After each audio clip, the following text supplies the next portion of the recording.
सप्तशती के ऊपर, शक्ति उपासना के ऊपर, नवरात्रि के ऊपर कुछ बनाएं। बिल्कुल जीवन के अंदर मैंने जैसे बताया कि 5 तत्व और 5 तत्वों के अधिष्ठाता जो देव हैं उनकी उपासना बहुत ज़रूरी है। तो शक्ति तत्व जो देवी तत्व है उसकी उपासना भी उतनी ही महत्वपूर्ण है। और उसकी उपासना कोई इतनी डिफिकल्ट भी नहीं है, कोई कठिन भी नहीं है, बहुत सरल है। अपने अंदर थोड़ी सी श्रद्धा, समर्पण और चलने का संकल्प हो, आपको कोई नहीं रोक सकता। तो इस बार मैं आपको जो बता रहा हूँ वो सरलतम है। अगर आप गीता प्रेस गोरखपुर की दुर्गा सप्तशती आप अच्छे से लें, कोई भी उपनिषद, कोई भी पुराण, कोई भी वेद, कोई भी महाभारत का ग्रंथ आप लेते हैं, मैं बारंबार कहता हूं प्रामाणिकता के साथ हिंदुस्तान के अंदर जो बिल्कुल बिना प्रॉफिट, बिना लॉस के ऑर्गेनाइजेशन ये काम करती है वो गीता प्रेस गोरखपुर है। आप उनके सभी ग्रंथों को ले सकते हैं, उनकी मासिक मैगजीन्स को भी बच्चों को पढ़ने के लिए दे सकते हैं, प्रेरणा दे सकते हैं। तो गीता प्रेस गोरखपुर की ही दुर्गा सप्तशती आप लें, हर भाषा में है, हिंदी है, इंग्लिश है, गुजराती है, मराठी, हर भाषा में है। अब उसके अंदर मान लीजिए आपके पास समय है तो उसी पुस्तक में सब कुछ लिखा हुआ है, प्रथम पृष्ठ से लेकर के अंतिम तक पूरा पढ़ें आप। पढ़ने मतलब जानने के लिए पहली बार कि पुस्तक को कैसे रखना है, क्या करना है, क्या नहीं करना है, वो सब उसमें लिखा हुआ है। आप प्रश्न पूछो ही मत, एवरीथिंग इज इंक्लूडेड। अगर मान लीजिए 700 श्लोकों की सप्तशती का पाठ आप कर सकते हो तो उसमें दिया हुआ है, क्रम दिया हुआ है कि 1 दिन में कैसे होंगे, 2 दिन में कैसे होंगे, 7 दिन में कैसे होंगे, 9 दिन में, लाइक दैट। पर फिर भी आप नहीं कुछ कर सकते हो तो उसके अंदर है कुंजिका स्तोत्र, सिद्ध कुंजिका स्तोत्र। और सिद्ध कुंजिका स्तोत्र जब आप पढ़ते हैं तो आप एक चीज का ध्यान रखेंगे कि आपके शब्दों का उच्चारण सही हो। यूट्यूब से उसको 2-4 बार किसी के भी आवाज में सुन लीजिए। अनुराधा पौडवाल जी की टी सीरीज के अंदर बहुत सप्तशती पूरी की पूरी आप यूट्यूब पे देख लो और उसका स्वर पकड़ो। नहीं पकड़ सकते हो तो उसको चलने दो। सूक्ष्म रूपेण भी सप्तशती का पूरा पाठ आपके घर में, दुकान में चलता है तो उसकी एक वाइब्रेशन बनती है भाई। कैसे बनती है प्रमाण दूं? अगर आपके दुकान में अंग्रेजी गाना चलता है तो कैसे आपके पांव हिलने शुरू हो जाते हैं? म्यूजिक का, संगीत का वो पराक्रम होता है। तो आपके पास ये भजन, ये पाठ अगर डिजिटल भी चलते हैं तो कोई दिक्कत नहीं है, उसकी भी वाइब्रेशन बनती है। आप खुद करते हो तो उसका वाइब्रेशन डायरेक्ट बॉडी को बेनिफिट करता है। सिद्ध कुंजिका स्तोत्र तो स्वयं शिव पार्वती जी को बता रहे हैं। शिवोवाच शृणो देवी प्रवक्ष्यामि कुंजिका स्तोत्रम उत्तमम ये न मंत्र प्रभावेण। इस तरह से ये स्तोत्र चलेगा और उसके सारे एक एक अक्षर को आप डिकोड करते हुए पढ़ोगे अर्थ से तो आपको आनंद आएगा। और उसके अंदर जो मुख्य मंत्र आता है नवारण मंत्र, बहुत पावरफुल मंत्र है। जब इस मंत्र को करो आप तो 2 चीजों का ध्यान रखें।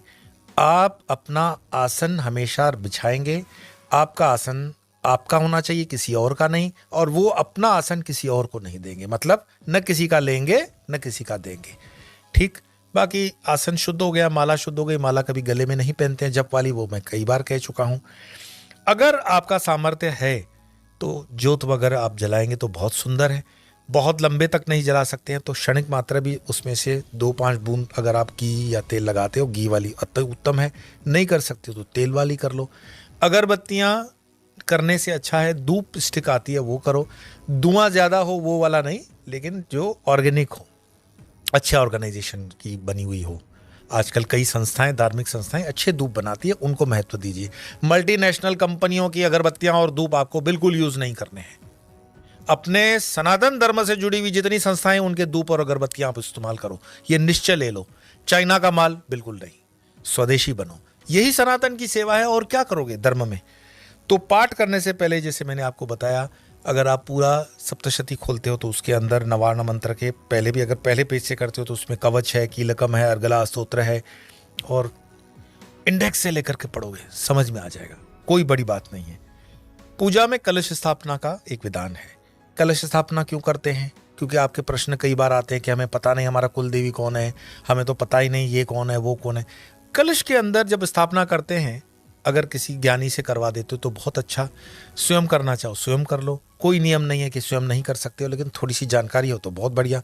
जो स्थापित भी करने आता है वो क्या लेता है आपसे? 1000 रुपए से ज्यादा तो नहीं लेता। तो 1000 रुपए उसका भी तो पेट है ना, उसको भी तो रोजी रोटी है, वो दूसरा काम नहीं कर रहा है, इसके लिए उसने समर्पण कर रखा हुआ है। तो उस विचार से भी अगर करते हैं तो वो परफेक्शन के आधार पे आ जाता है।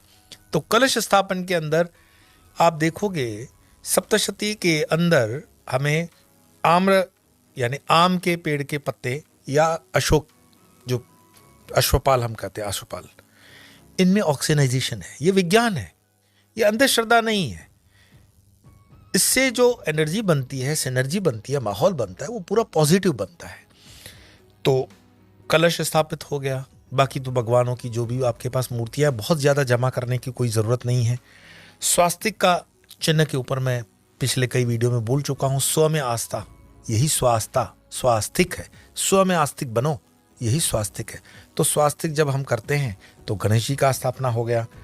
लेकिन एक मैं आपसे निवेदन करना चाहूँगा, 2 रुपया कहीं से बचा लेना, लेकिन स्टील का बर्तन पूजा में इस्तेमाल मत करना, क्योंकि स्टील धातु नहीं है, स्टील एलॉय है।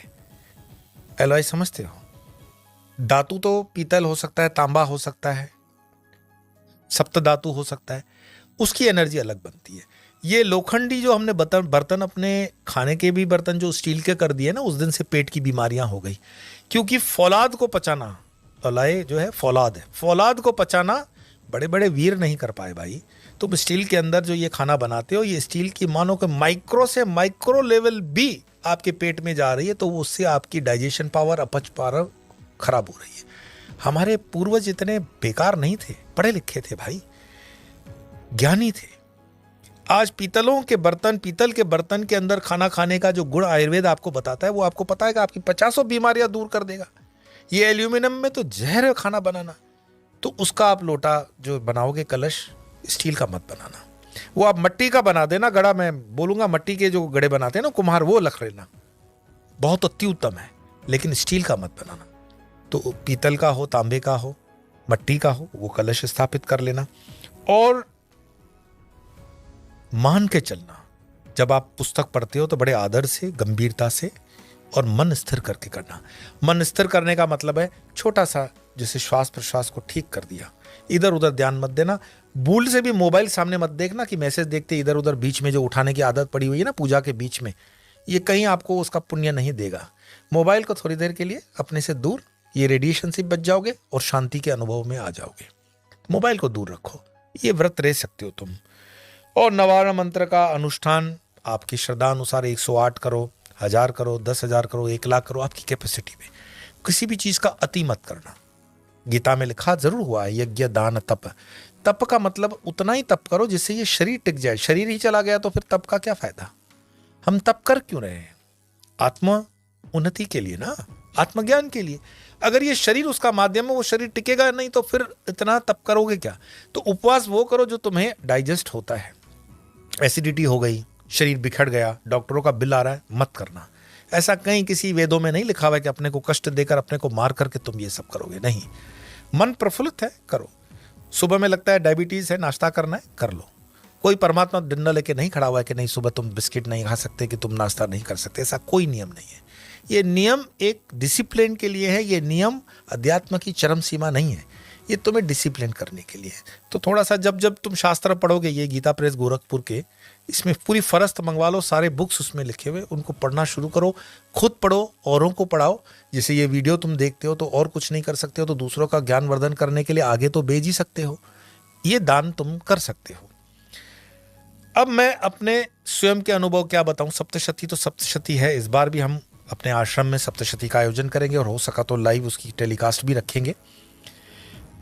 पर नहीं किसी परिस्थिति से कर सकते हो तो नवारण मंत्र का कर सकते हो अनुष्ठान, और सिद्ध कुंजी का स्तोत्र उसका मूल है, तो उसका अनुष्ठान कर सकते हो।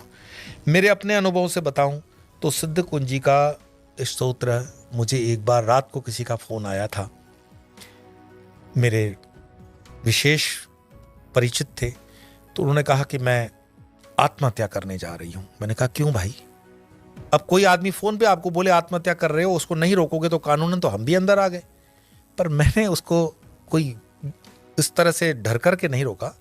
मैंने कहा क्या समस्या है तुम्हारी? तो बोले ये 1 2 3 4 5 6 ये समस्या है। अच्छा, ये आत्महत्या करने से ठीक हो जाएगी? तो एक पूरा 1 डेढ़ घंटा हमारा रहा संवाद, और मैंने किसी तरह से उनको ये राजी कर दिया कि तुम सिद्ध कुंजिका स्तोत्र कर लो, तुम्हारा काम ना हो मेरी गारंटी है। आज वो जीवित है। उनको जो परेशानी आ रही थी ससुराल में, पुत्र नहीं हो रहा था, 3 बेटियां हो गई थी, उनको पुत्र रत्न की प्राप्ति भी हो गई, बहुत खुश हैं, आनंदित हैं। मैं ये नहीं कहता हूं कि पुत्र और पुत्री में फर्क है इसीलिए सिद्ध कुंजिका स्तोत्र कर लो, इस मूर्खता में मत पड़ना। मेरे कहने का मतलब सिर्फ इतना ही है कि तुम कोई भी निश्चय कर लो, अगर तुम्हारी योग्यता है, काबिलियत है, परमात्मा की कृपा है, तो ये उसमें मददगार साबित होते हैं। तो ये मेरा अपना अनुभव, ऐसे कई लोगों के साथ, कई कई जगहों पर मेरी माताओं बहनों का फोन आता है कि बच्चियों का ब्याह नहीं हो रहा है, यही सिद्ध कुंजिका स्तोत्र का अनुष्ठान, और उसका जल तैयार करवा देते हैं। वो जल फिर उसका उपयोग होता है, पीने में भी होता है, छांटने में भी होता है। जिस जगह हमारा आश्रम है वो नदी के किनारे है, तो शुरू शुरू में बहुत जहरीले वाइपर सांप आते थे। तो गुरु की कृपा से, गुरु के मार्गदर्शन से सप्तशती के अनुष्ठान का जल जो तैयार किया गया था, जल बस सामने आपने लोटे में भर दिया, स्टील वाला नहीं होना चाहिए, उसमें करके उस जल को हमने पूरे कैंपस में छांट दिया। आप अपने घर में भी छांट सकते हो, बंगले पे छांट सकते हो, पूरे उस जहाँ जहाँ आपको चाहिए। तो जैसे हमने आश्रम को उसमें किया तो वो आश्रम का दिग्बंध हो गया। भगवान की असीम कृपा है, इतने साल हो गए हमने कभी भी वाइपर सांप अपने आश्रम में फिर नहीं देखा, जबकि नदी पूरी किलोमीटरों तक पट है। तो ये अपना अनुभव मैं आपके साथ शेयर कर रहा हूँ। सकारात्मक ऊर्जा तो ऐसी है कि मैं आपको क्या बताऊं। मेरे पिछले जेल के अनुभव में बताया, वो प्रवेश ही नहीं कर पाया। उन्होंने कहा कि आपने अपने आश्रम को किसी ऊर्जा से बांध रखा है। मैंने कहा बिल्कुल, वो सप्तशती की ऊर्जा है। तो ये मान के चलना कि सप्तशती बहुत साधारण नहीं है। बंगाल के अंदर तो उस नवरात्रि के समय प्रारंभ सुबह का इसी सप्तशती के द्वारा होता है। रेडियो पर पहले ऑल इंडिया रेडियो वही चलाता है बरसों से। तो ये शक्ति का स्थल है, ये शक्ति का महात्म्य है। तो वो ऊर्जा वाला जल अगर अपने स्वास्थ्य के लिए, अपने मनोबल को बढ़ाने के लिए, अपने घरों के क्लेश को हटाने के लिए आप तैयार कर रहे हो, बस सप्तशती का पाठ करो, सामने जल रखो और ये कामना कर दो कि ये जल बन रहा है, जिसको पीना है पी ले, जो बच जाए वो पेड़ में डाल देना। तो वो ऊर्जावान जल आप बना सकते हो। इसी जल को चारों तरफ, मैंने जैसे बताया, प्रेत बाधा, भूत बाधा है, आपको कहीं संशय लगता है तो वो भी दूर होती है इससे। आपके अंदर खुद की श्रद्धा होनी चाहिए। इन्हीं जल को तैयार करते हुए पेड़ पौधों तक को डालते हैं, तो उसमें भी चैतन्यता का मैंने खुद एक्सपेरिमेंट किया हुआ है, अंतर आता है। दुर्गा सप्तशती में मार्कंडेय पुराण में एक श्लोक है, आप सबको याद होगा जहां तक है, ज्ञानिनाम अपि चेतांसी दैवी भगवती हिसा बलादाकृष्य मोहाय महामाया प्रयच्छति।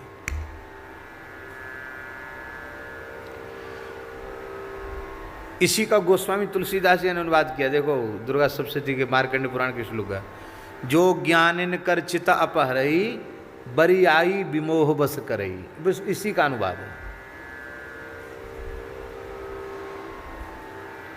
ज्ञानिनाम अपि चेतांसी देवी भगवती हिसा बलादा कृष्ण मोहाय महामाया प्रयच्छति।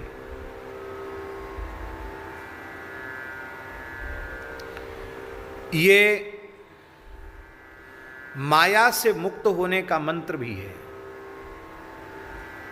हमारे पूज्य गुरुदेव ने काशी से वैराग्य जगने के बाद जब विंध्याचल आए पूज्य भक्तमाली जी महाराज, तो पहले इसी श्लोक से संप्रेत करके दुर्गा पाठ किया, ज्ञानी नाम अपि चेतांसी देवी भगवती सा बलादा कृष्ण मोहाय महामाया प्रयच्छति।